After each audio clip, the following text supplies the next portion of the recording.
Did Sean Connery bid farewell to Hollywood because of this infamous movie?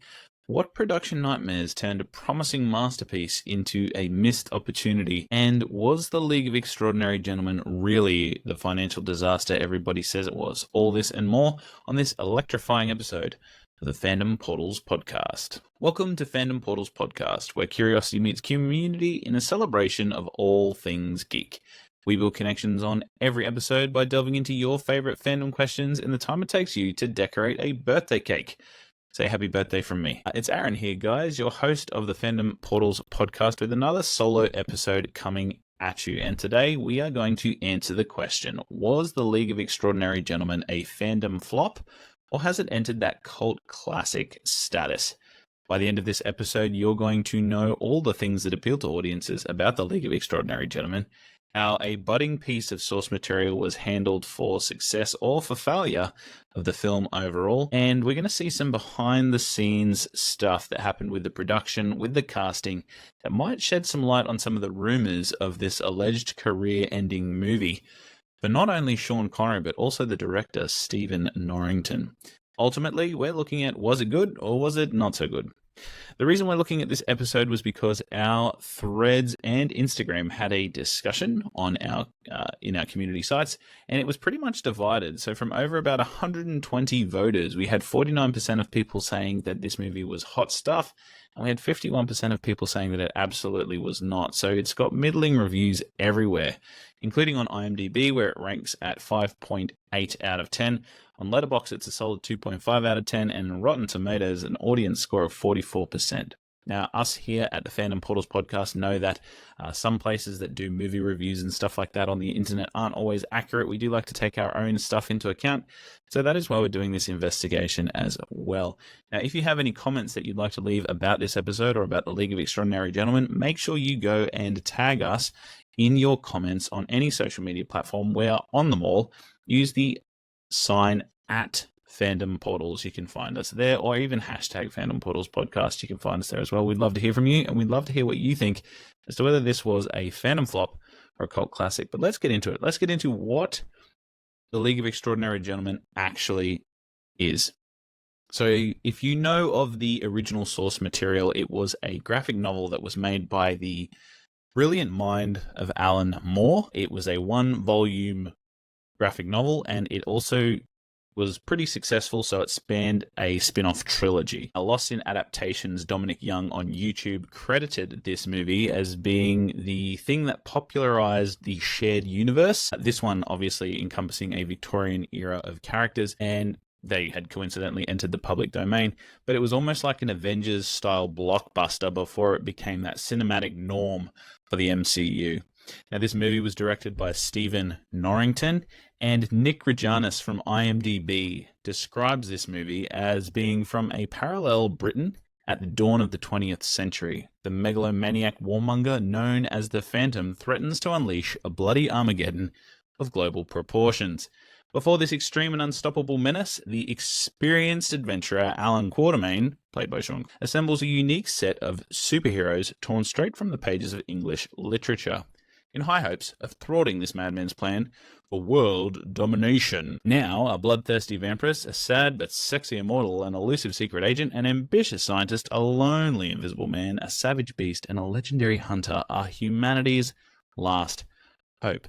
Now, as we said, this movie was headed by Sean Connery as Alan Quatermain. It stars Richard Roxburgh as M and Peter Wilson as Mina Harker. In some parts of this, I might refer to The League of Extraordinary Gentlemen as LXG, just for my vocabulary, basically.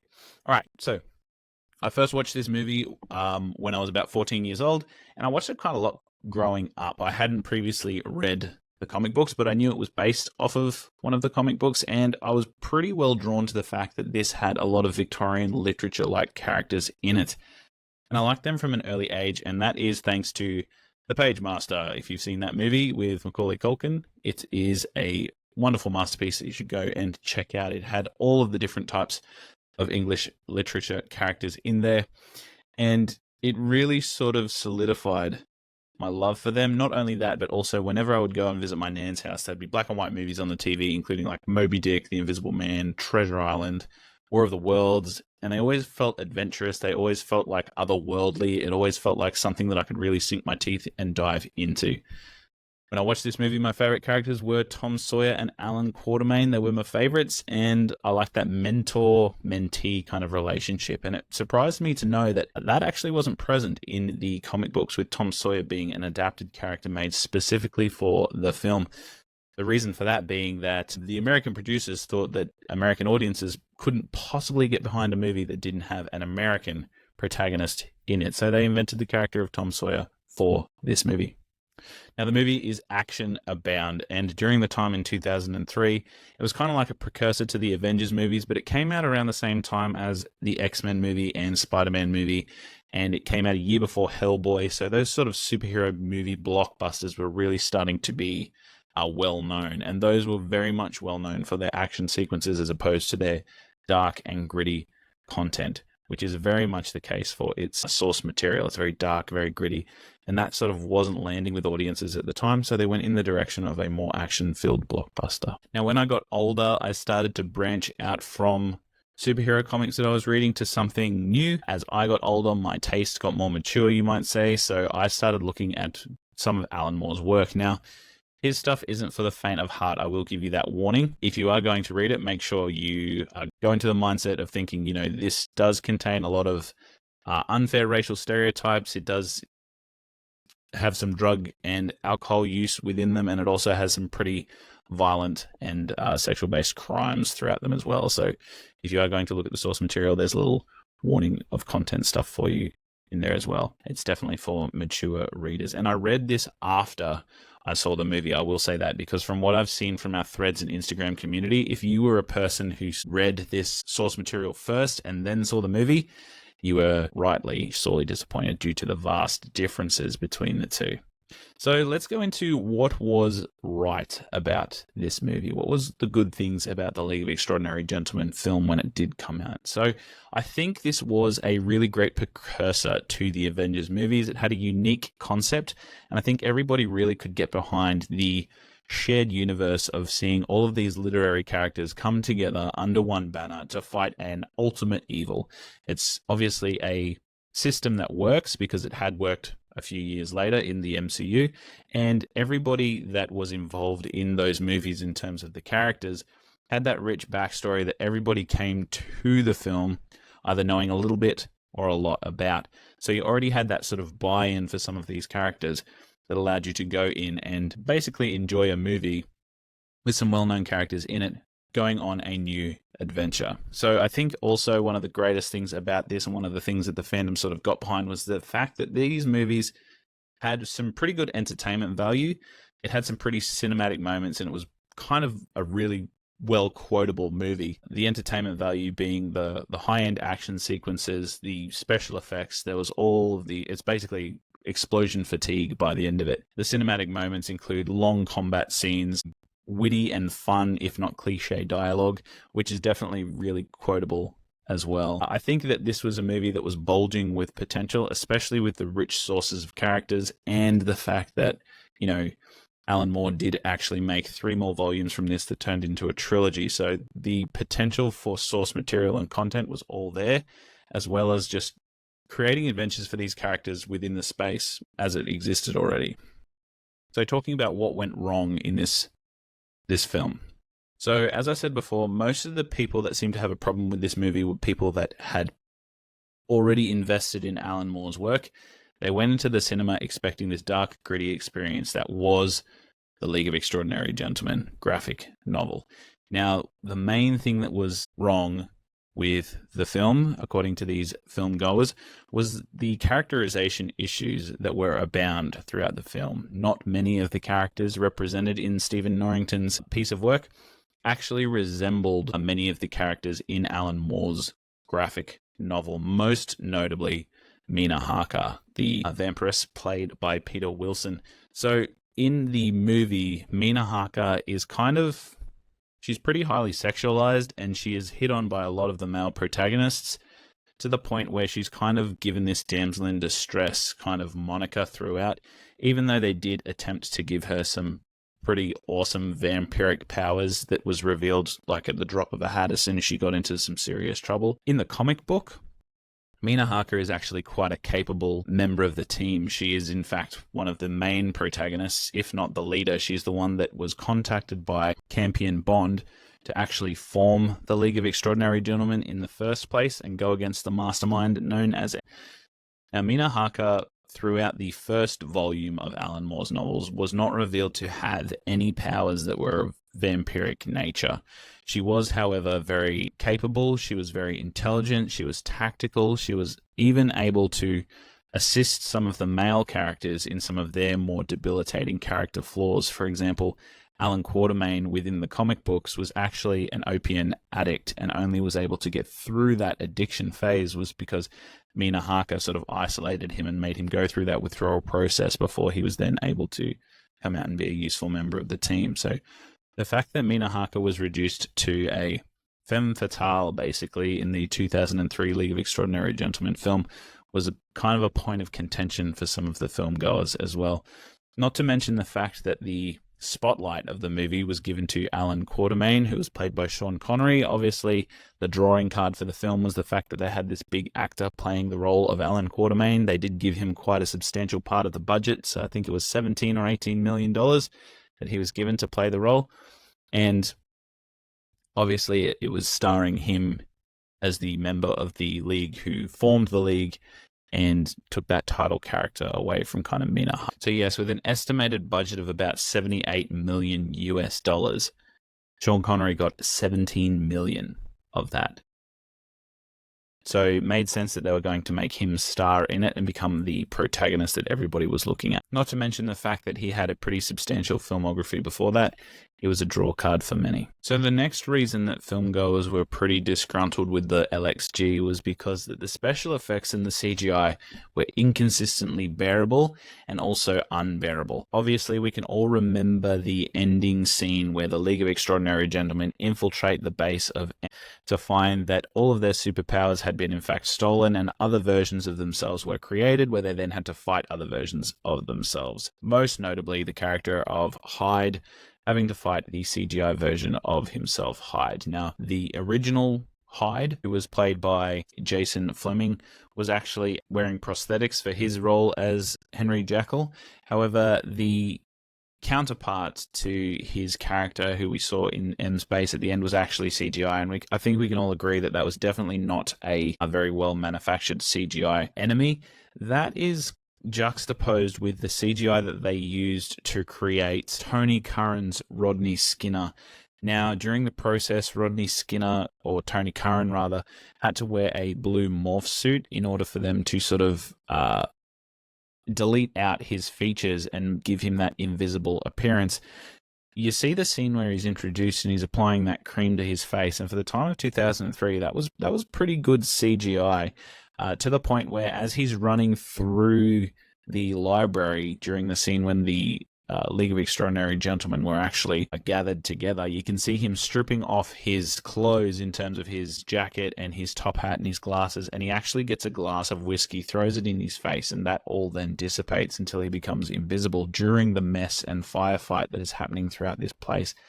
Now, that kind of CGI inconsistency didn't sit well with the fans of the movie or the moviegoers, and it was actually surprising to me from looking at the behind the scenes mini series that's on YouTube, referenced in the show notes below, that a lot of the physical effects were actually quite well done in terms of the car chase scene through Venice. Now, that Venice was actually physically built.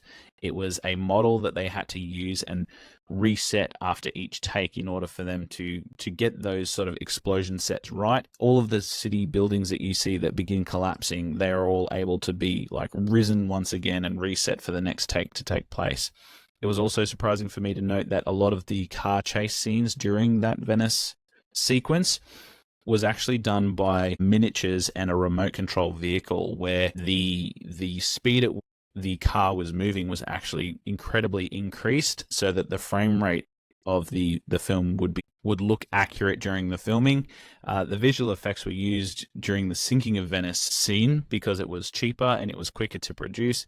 They could also use multiple camera angles if they used the physical prop instead of the CGI, and they took this sort of idea because it gave them more control over the aesthetic look, and they were able to scale the vehicle down and maneuver it more effectively than they would if they actually had to drive that creation in real life. So that creation, noted by Shane West, the person who played Tom Sawyer, he said it was incredibly hard to drive, and when they had to pull off that 360 after he came out of the Nautilus, that took multiple takes to do as well, because it was just a hefty and hulking looking vehicle, and it probably wouldn't be able to maneuver in the way that it was portrayed to in real life. Obviously, we know that Hollywood does take some sensibilities, but I think that overall those physical effects were done quite well.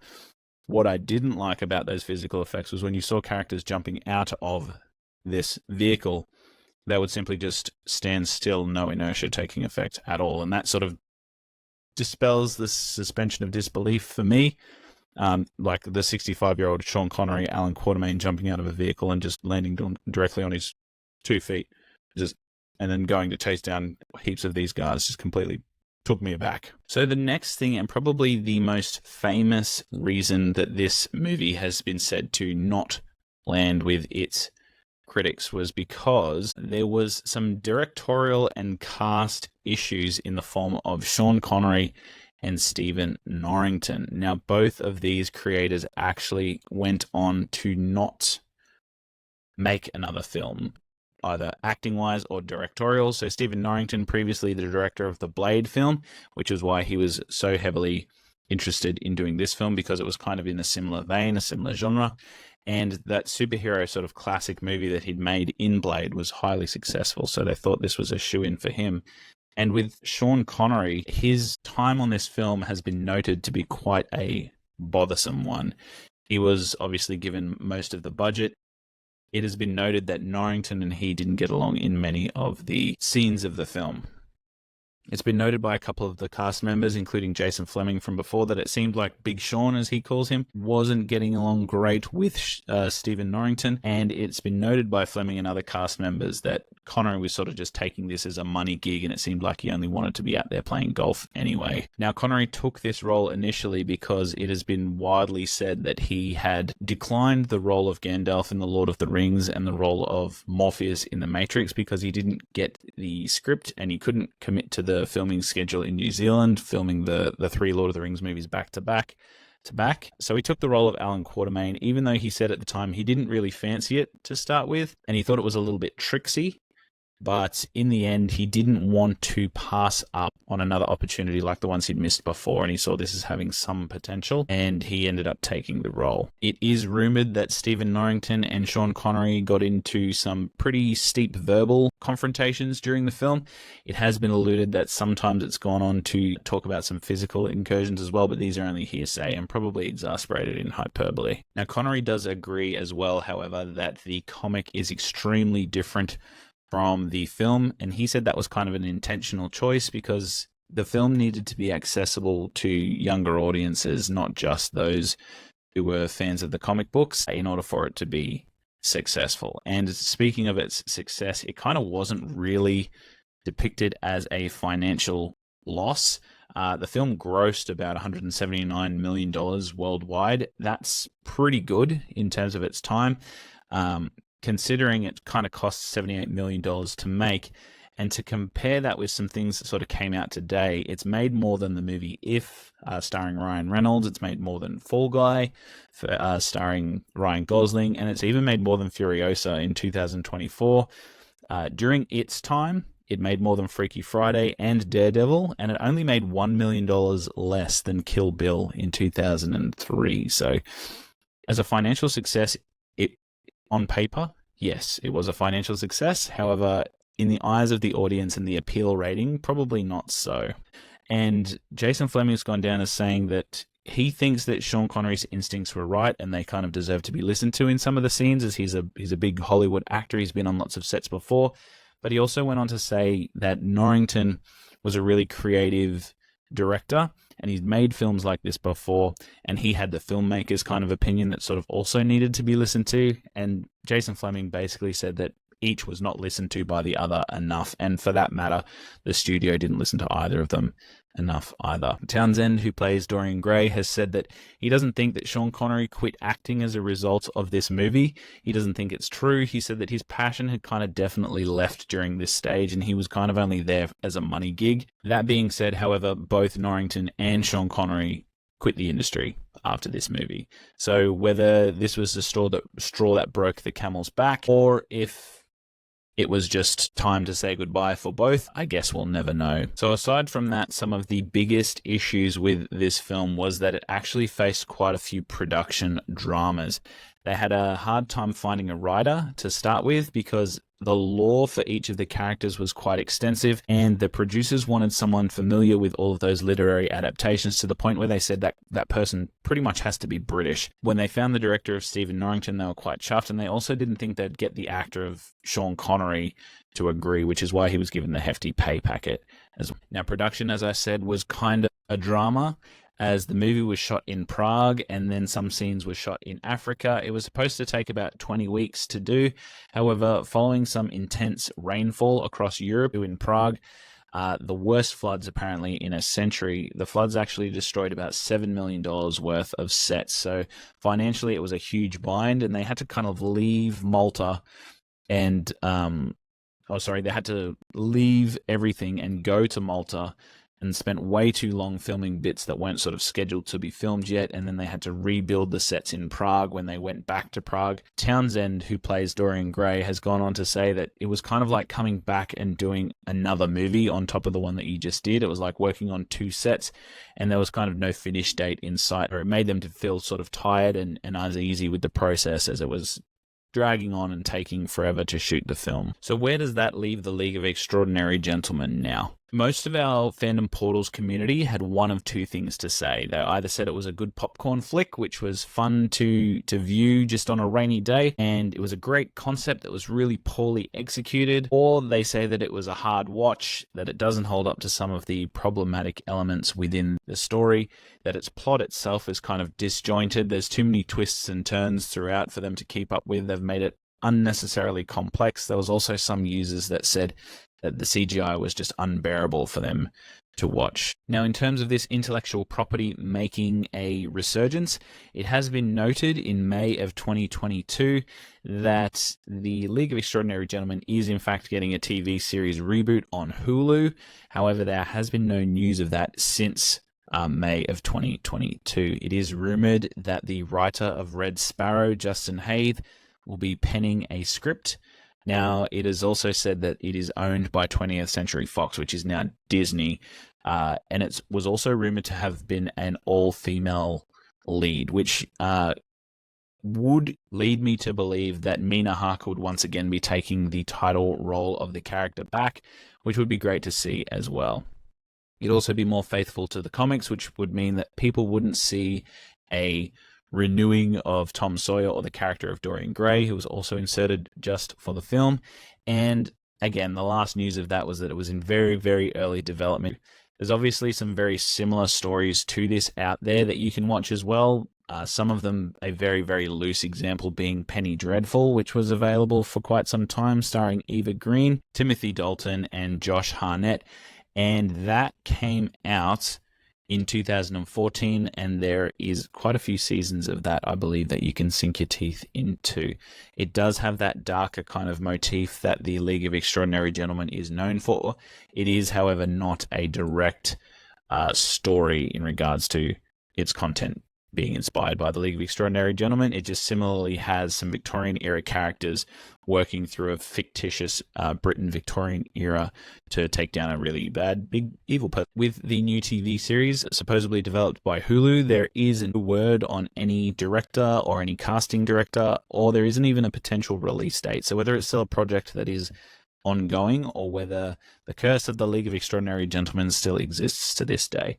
It does seem like a lot of Alan Moore's work is strictly for comic book. It doesn't really translate well to the big silver screen. However, I am enthusiastic to see what they do with this intellectual property of the League of Extraordinary Gentlemen if they are to remake something in the future, because as I said before, I think it is a really powerful piece of fandom culture that has a lot of potential in terms of its shared universe, its rich, vibrant history of and background of characters, and also just the idea of setting something in the turn of the century or starting of the world wars, that kind of where technology isn't so great, but the biggest weapons that anybody can have is the people that exist during that time.